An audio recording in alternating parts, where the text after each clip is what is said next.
So listen up, y'all. I feel like this is a real, like if you got little ones and they're into the whole flashy lifestyle type of thing, I feel like we need to continue to talk about things like this. For real, because this type of conversation can save people's lives, bro. Seriously, no joking. You know what I mean? I remember a part in the movie with Denzel Washington when he said, the loudest one in the room is the weakest one in the room. And at the same time, it makes you a target when you're the loudest person in the room. And not necessarily meaning your tone, not speaking of your tone, but your appearance, your loudness, your boasting. And which leads me to this video. 11 times boasting went terribly wrong. You know what I'm saying? And a lot of us went through it because that's what we saw people do, and we wanted to mimic that, you know, because we thought that's what you do when you gained a certain level of stature, certain status or success or amount of money. Didn't know it was making you a target, and it was extremely dangerous. So we're going to check this video out. If you're new, hit that subscribe button, join the fam. Let's check it out. 11. Fontrell Antonio Baines. Better known to some by his stage name Nuke Bizzle, 31-year-old Memphis-based rapper Fontrell Antonio Baines caught the attention of federal authorities when he bragged in a music video about getting rich off ill-gained COVID relief assistance. Investigators soon found that he'd fraudulently obtained $1.2 million in unemployment benefits in the state of California, where he was residing at the time he carried out the scam. And I feel like it's a lot more people finna fall to all that type of stuff. You heard Biden talk about extending the time now. Like, it's a lot more people gonna fall for that, man, and it's scary. The Department of Justice accused Baines of possessing and using at least 92 preloaded debit cards that were obtained with unemployment applications connected to various addresses the rapper had access to. He and several co-conspirators allegedly used the debit cards to buy things and withdrew $704,000 in cash from ATMs. And then Baines broke the #1 rule about not getting caught and threw himself under the bus by releasing a song called EDD, which is an abbreviation for California's Employment Development Department. In the video, he and other rappers can be seen holding envelopes from the agency and boasting about how they just file a claim while other criminals sell drugs. The feds caught up with Baines in Las Vegas in late 2020 and charged him with access device fraud, aggravated identity. I mean, what did you think was gonna happen though? Not only did you do it, you bragged about it. Like literally, like went to social media and said, hey, I did it. Identity theft and interstate transportation of stolen property. The trial is ongoing. If convicted on all counts, Baines could face up to 22 years behind bars. 10. Fredo. In 2019, 25-year-old London-based rapper Marvin Bailey, who goes by the stage name Fredo, posted photos and videos of himself with large wads of cash on social media. Not long after that, he was pulled over in his Range Rover and arrested on suspicion of possessing criminal property. In the video, the rapper can be seen pulling the seatbelt across stacks of money in the passenger seat. Police searched his vehicle and found £50,000. Another man who was in the vehicle with Fredo was charged. I don't know what that translates to in American money, but it looks like a lot. And ain't no way I could be riding around with that much cash on me, bro. I would be like paranoid. Like that much, no, man. I got kids, bro. I can't put them in that type of situation. With possession of an offensive weapon, theft, and making death threats. The rapper's arrest came just a year after he shot to fame for his hit single Funky Friday. While it's unclear how the case played out or exactly what type of criminal activity police believe that the cash was connected with, one can only hope that Fredo's gone back to using his talent to make a living, and that he's learned his lesson about the consequences of showing off on social media. 8. Reuben Carvalho. Reuben Carvalho took his criminal career seriously enough to move up the chain of command and become the commander of a group of street-level drug dealers in Cardiff, Wales. The young man ran a lucrative drug line that saw a 6-figure profit over a 4-month span between late 2019 and early 2020.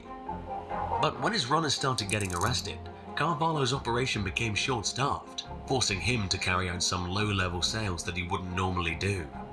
Through these interactions, he sold crack cocaine and heroin to undercover officers on 2 separate occasions.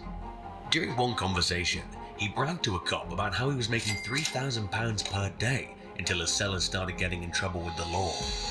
Carvalho then went on to say that his profits had dropped to £1,000 per day and encouraged the officers to spread his phone number around in hopes of attracting more business. Soon enough, he was busted for his illicit activities as part of a police initiative called Operation Talon.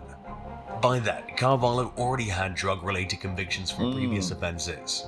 He pleaded guilty to supplying and intent to supply Class A drugs, and it appears as though he's awaiting sentencing. 8. Dog breeding disaster. Ooh. A dog breeder from Port St. Lucie, Florida, recently found himself face to face with 3. And you know, dog breeding right now is at like an all-time high. Like, I could barely scroll down my timeline on Instagram without somebody, you know what I mean, showing some dogs or a new litter that just pop, you know what I mean? Like, you see it. And they're charging astronomical. I'm hearing 10,000s, 20,000s. And then if you're one of those big trainers, they charging upwards 50, 100,000. It's insane right now. Home intruders after bragging online about how much money he makes with his business. In a harrowing ordeal that lasted for nearly 2 days, the trio posed as customers who were interested in buying dogs and then robbed the terrified victim and made him drive them to various locations. While driving, the dog breeder noticed a Martin County Sheriff's Office vehicle on the road. He purposefully drove erratically to try getting law enforcement to pull him over. It worked, but the victim was too scared to tell the deputy he spoke with about the fact that he was actively being kidnapped. The deputy was about to let the man drive away with a warning when he made a hand gesture indicating that he was in danger, with a pleading look of despair on his face. Inside the vehicle, officers found guns, knives, and a large sum of cash. The suspects, Tezekiel Sellers, Banyavin Radcliffe, and Kasha Yivar Bragdon, face a laundry list of charges including unlicensed carry of a firearm, possession of a controlled substance, providing a false name, kidnapping, assault, home invasion, false imprisonment, and witness tampering. All 3 men were visiting Florida from out of state, according to a Facebook post by the Martin County Sheriff's Office.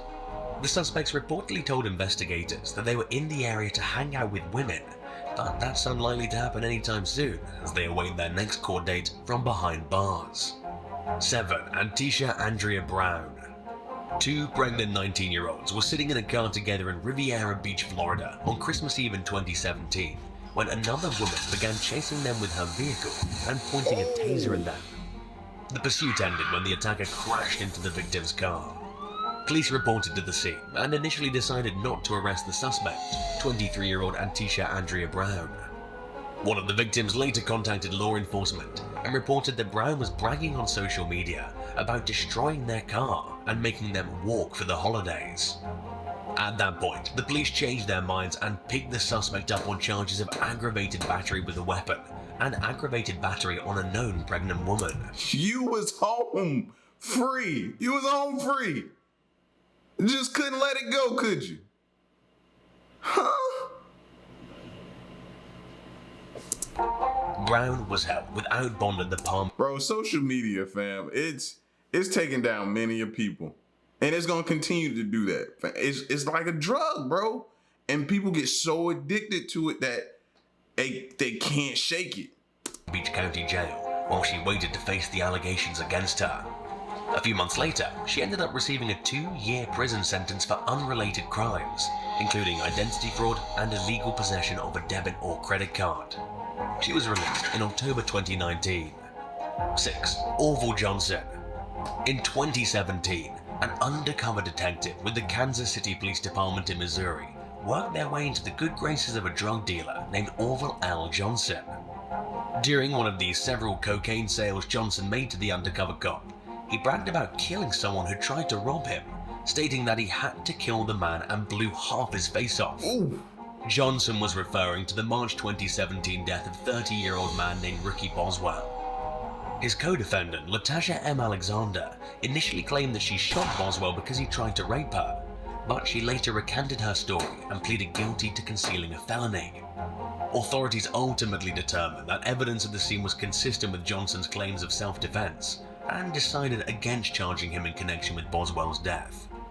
But he still had to face the music for his alleged drug trafficking activities, which had caught the attention of both local and federal authorities. Johnson pleaded guilty in 2019 to numerous charges, including distributing cocaine, possessing a firearm in relation to drug trafficking, possession with intent to distribute, and being a drug user in possession of a firearm. He was sentenced to a decade in prison with no possibility of parole. 5. James Heald. Now, with everything becoming, not everything, but most things becoming legal in a lot of different states right now, I know these people are in there fighting, trying to get good lawyers to get them out. You know what I'm saying? Like, to be inside and now to hear that a lot of the things that you were maybe selling and distributing is now becoming legal. I can only imagine how some people feel. One day early last year, a female undercover officer began posing as a drug dealer in the Welsh seaside town of Ryan as part of a law enforcement campaign codenamed Operation Blue Revolution. She bought drugs from several dealers in the area, including 43-year-old James Heald, who allegedly bragged to the officer about how he had cocaine and sold her a small amount of crack. Heald was arrested and ultimately pleaded guilty to the charge. His lawyer told the judge that at the time, his client had recently lost his job and was homeless, but that the defendant had moved and was receiving mental health treatment for his issues. The judge accused Heald of being attracted to the undercover officer and bragging to her because he thought she was pretty, but imposed a 2-year suspended sentence in hopes that he would continue getting his life together. He was required to complete a 9-month drug rehabilitation program and pay a fine. Hopefully, when he finds himself attracted to another woman in the future, he'll find a less self-destructive way to impress her. 4. See, ladies, what y'all be doing to us, man? Got us out here confessing to crimes just to win your love over? Y'all are dangerous. Y'all ladies is dangerous, bro. Fam. Deadly disagreement. In late May, police in Wichita Falls, Texas were called to do a welfare check, but they instead encountered a murder scene inside a home where they found the brutally beaten body of 23-year-old Zachary Wood. An investigation led detectives to numerous suspects who were all accused of playing a role in the gruesome homicide. 18-year-old Ronnie Lang and 28-year-old William Bell were the first to be arrested when they were brought down on aggravated assault and murder charges. The pair reportedly confessed to their involvement in Wood's death after another suspect, 27-year-old Peyton Collier, implicated them in the crime. Collier is also facing a murder charge. 21-year-old Ashley Marie Esselborn was the 4th suspect to be charged after a cooperating witness told police that they'd overheard her bragging on the phone about how she'd participated in the attack and hadn't gone to jail. In an earlier statement to police, suspect Peyton Collier had claimed that Esselborn didn't lay hands on Wood, but that she had cheered the attackers on as they beat him mercilessly. The violence allegedly began after Esselborn slept in the same room as Wood and woke up to find drugs missing from her purse. Around the same time, Collier noticed that she was missing some money, leading others in the house to suspect Wood of stealing from the women and ending in the vicious assault.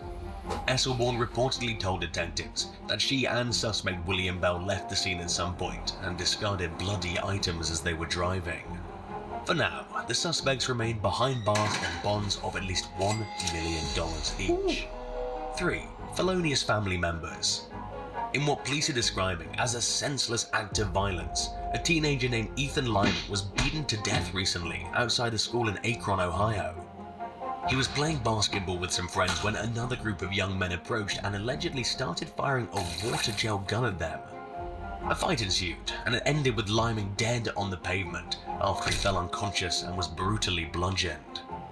The attackers fled the scene and initially got away with the crime, leading police to appeal to the public for information. Witnesses came forward and claimed that brothers Deshaun and Tyler Stafford and their cousin Donovan Jones had been bragging about killing Lyman. The trio are currently being held on charges of murder and felonious assault. In a statement, Akron Police Chief Steve Milet acknowledged that while he believed the victim's family would welcome news of the arrest, nothing could bring Ethan back. Milek condemned the worsening problem of violence in the United States and called for an end to the senseless acts that are claiming innocent lives in alarming numbers across the country. I agree. I totally agree, because it's getting bad, bro. Like, I can only speak for the Atlanta area, and it is horrible around here with the violence, bro. The violence, the break-ins. You know what I'm saying? I was reading a story just today, which prompted me to pull up a video like this. But just today, where a dude was kidnapped out of his own restaurant. Robbed and kidnapped out of the restaurant that he owned. He managed to escape, but when he escaped, I think they shot him. The report said they shot him in the leg. Bam! Like, it's getting out of control. Some months back, we were talking about how they were saying, don't come to LA or wherever it was over there in California. It was somewhere over there. And they were saying, police was telling you, don't come over here because we can't protect you. There's so much craziness going on. And I was seeing videos of people being robbed broad daylight while sitting in the restaurant eating their food. Like, it's getting way out of control. 2. Nikki Hall. In late 2020, police in Swansea, Wales followed a suspicious white van that they later determined had been stolen from an Amazon delivery driver and had fake plates attached to it. After briefly losing sight of the vehicle, they found it near a park entrance with 2 men nearby. The suspects attempted to flee the scene on foot, but officers soon caught up with 24-year-old Nikki Hall. When the cops looked at the man's phone, they found messages about selling drugs and several videos showing drug-related footage, including clips of people weighing, packaging, and using illicit substances. As it turned out, the videos were advertisements for drugs that Hall was selling. One ad even contained a statement bragging about the quality of his cocaine supply, stating, "Got the white that will make you fly like a kite." Police were far less impressed with Hall's marketing skills than his customers probably were. Bro, just said marketing skills. Hey, while we laughing though, seriously, if they would take their focus from the illegal stuff and hone it towards something that they can market that's legal, like, people don't know, man. People in that life are very good at sales. Seriously.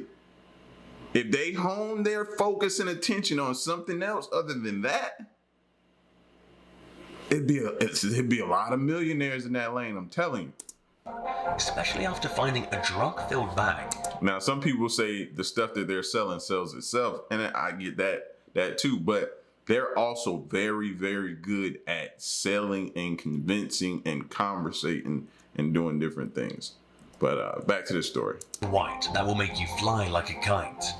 Police were far less impressed with Hall's marketing skills than his customers probably were, especially after finding a drug-filled bag that he'd ditched after seeing that police were on his trail.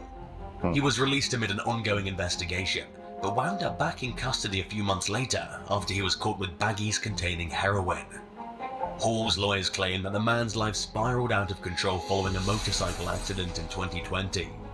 After spending weeks in the hospital, he became involved with the wrong crowd and fell into a criminal lifestyle.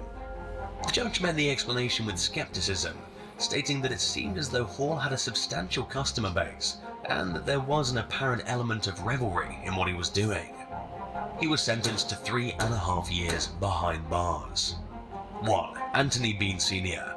61-year-old Tony Bean was working as the chief of the Tracy City Police Department in Tennessee in 2014, where he punched a handcuffed suspect repeatedly in the face. The suspect had allegedly insulted Bean's wife, who was at the scene but isn't a cop. She was also present when someone crashed their car into the couple's vehicle in 2017. By then, Bean had become a deputy for the Grundy County Sheriff's Office. Once again, he repeatedly punched the cooperating subject in the face.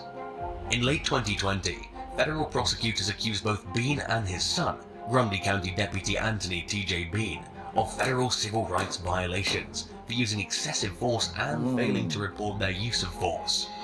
In addition to the 2 main examples described in the indictment, authorities cited 5 other instances where at least one of the men had reportedly abused their power.